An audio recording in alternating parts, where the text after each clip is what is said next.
Well, how y'all are this afternoon? This is your buddy George Jones over here at the Bergen Gun Range. I've been doing some videos, trying to get some content built up.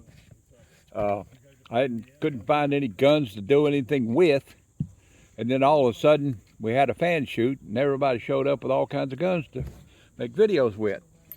Well, Ed got this back from Taurus the other day, and this gun was a failure video back in the spring. This is a Taurus. What is it? What's it say there? It says 942M, 942 Magnum. This is the black oxide finish, 2-inch barrel, round butt, 9-shot, 22 Magnum pocket revolver. Basically a 22 Magnum defensive revolver. And when we got it the last time, when it was new out of the box, it would not fire a single round. I looked at it, took it home, didn't take it apart, but I looked at it. It looked to me like the nose bushing hadn't been cut deep enough to allow the firing pin to go fully forward and fire the round, because it wouldn't put any dent in it at all. Sent it back to Taurus. Of course, Taurus had a lifetime guarantee on their stuff. Sent it back to Taurus. Taurus sent him a letter saying, you know, we're not going to fix that gun. We're going to send you a new one. So they sent him a brand new one. So this is a Taurus Arms, made in Brazil. Taurus Manufacturing, Bainbridge, Georgia. Serial number on the frame and the barrel, and 942M marking and the Taurus logo. It's got these grips on it. It's got this petition on it. I guess that's where you put your thumb.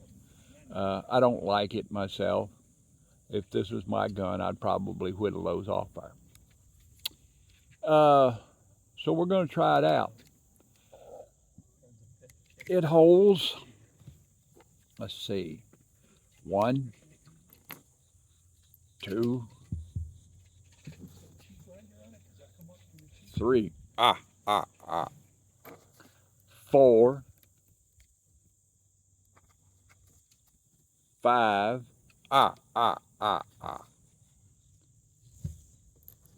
6, 7, looks like 8, holds 8. 9-shot cylinder would be a lot bigger, a lot more to pack. So it's basically a concealment gun for someone that wants some power, but not a lot of size. It has a notch and a blade for a rear sight, standard front sight. The barrel appears to be a shroud with a barrel mounted in it. Of course, that doesn't really affect 22 Magnum. It doesn't have enough explosive power to move anything around. The front sight is changeable and is pinned with a roll pin. Let's give it a try. They've shot my target up that I've got down there to doll rags. So we're going to try the tank plate, the dinghy triangle, the 14-inch round plate, and so forth, if you're familiar with the targets on the Bergen Gun Range. They're going to try a couple here on double action. I have a little problem with right hand cramp today. Don't know why. I missed the tank plate. Missed the tank plate completely. Let's see if I can hit it this time. Yep, I've seen some dust come off of it, moving a little bit. Okay. I hit it that time, it's moving a little bit. That tank plate weighs 45 pounds and that bullet weighs 40 grains. So it's not like a radical mover, but you hit it and the lead dust flies off of it and it does move a little bit. Let's try the triangle. I missed it completely. Okay, let's try the 14-inch round Mickey Mouse target. 25 yards. Yep.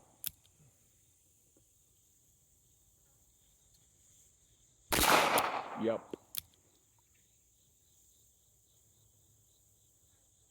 Nope. So if it's yep, nope, nope at 25 yards on a 10-inch plate, you probably at 15 yards or 8 yards or point blank do okay against a human assailant. This is not the gun to have if you've got a rhinoceros problem. Your horn just ain't big enough. Let's see if it ejects. Hard. Oh, yeah. We'll get it out, though. There we go. There we go. Now we're getting them out. Yeah, I'd bump that ejector a little bit. Is it a defensive firearm? Yeah. Yeah, you shoot all the way through a human being with 22 Magnum. If it hits a bone, it'll shatter it. I mean, just like a 38. It has a lot of penetration in ballistic gelatin. It has a lot of penetration in wood boards.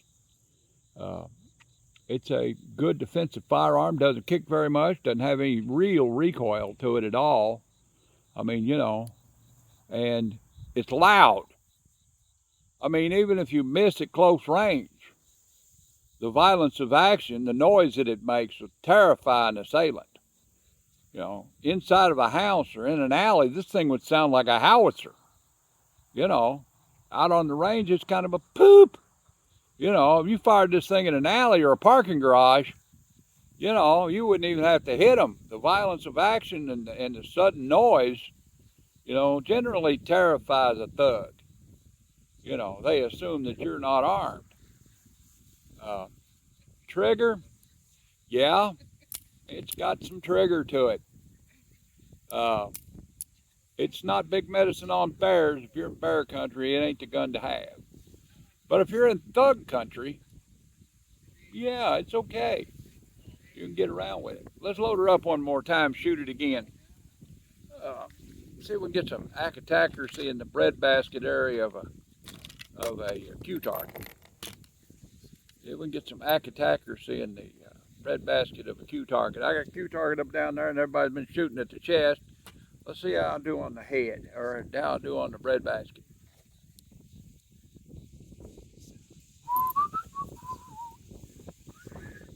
Got this lisp. Okay.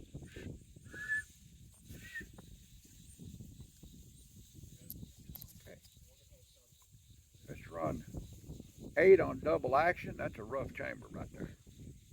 But it's a brand new gun. They sent a brand new gun. It's been fired maybe, been fired that much, you know.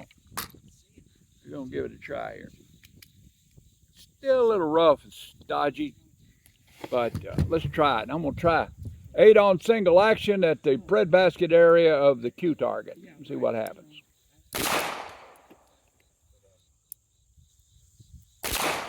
Oh, it's got a terrible trigger. Trigger like a staple gun. Get her staged right there and see what's going on in the middle of it. Damn. A hard trigger. And a hard single action pull.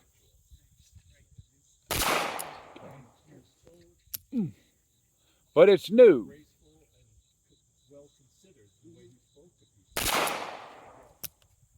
Yeah. I'm not having much luck with it. Well, they're all on there. You know, the Q target is designed to mimic the vital areas of a human silhouette. So let's see how it ejects this time. Getting any better? No, we ain't. We're gonna have to go to the board here. All right. Now we're coming out. Okay. That went right in my shoe. Now, these guns cost about 2 3/4 fingers. Question is, are they worth it? Well, This is a brand new gun.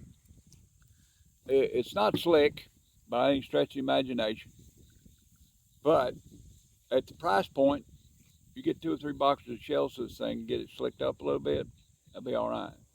But it's a 7-yard gun, okay? It's not a long-range target gun by any stretch of the imagination. We're shooting at 12 yards down here, and we go down there and look at it. Might as well, seeing as how we're here. I put them all in the breadbasket of the target, basically the area I was looking to shoot. They're all in the vital organ area. I think that one out is me there. But I was shooting in this area, you know, and there's 9 or so in there. So, still not the best defensive range. But it does shoot every time. The last time we had a hold of one of these guns, it wouldn't fire at all. So, you know, there's some improvement here.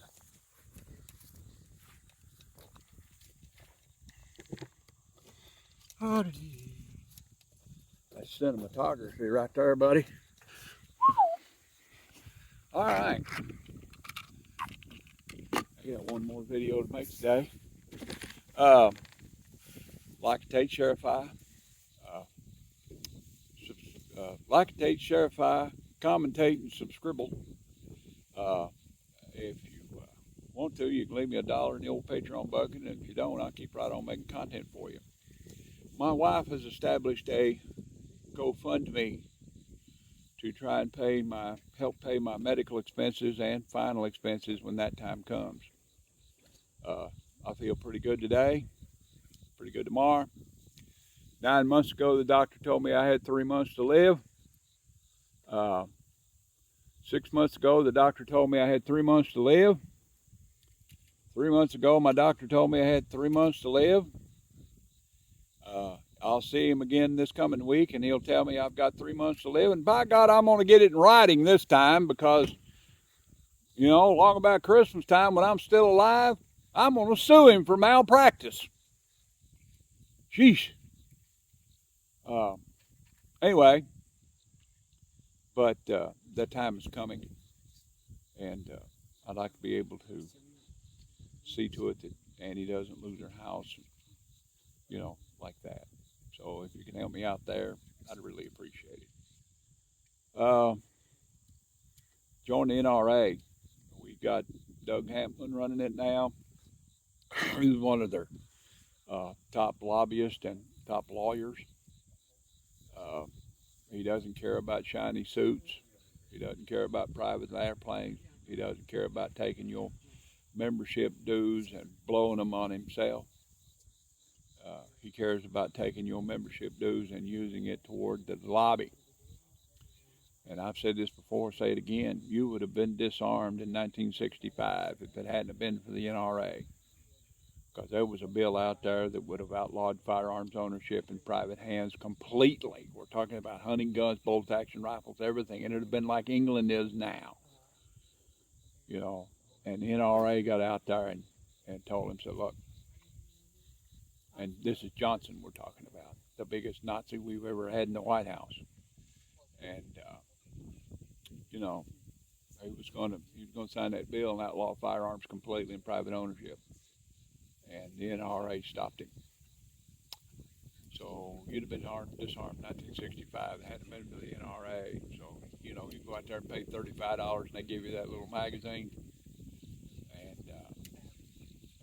take the rest of your money and put it toward the gun lobby. And grants, you know, and youth shooting group grants, and helping get money to put hunting lands under trust. They do so much that, you know, the gun owners of America, well, they'll sue. They'll sue every once in a while. But they're not out there supporting your youth shooting group in your community. They're not out there securing lands for hunting purposes. They're not out there giving your local gun range grant money to improve their facilities with. You know, they're not doing that. NRA's doing that. So, you know, get out there and join the NRA. It's under good management now and doing a lot better. Like that. God bless Donald Trump. God bless America. If you see a pack of heathens out there that need to go back where they come from, don't be afraid to call them in. They'll go get them and pack them all. All right, then. We'll see y'all when we see you. God bless everyone. Bye-bye.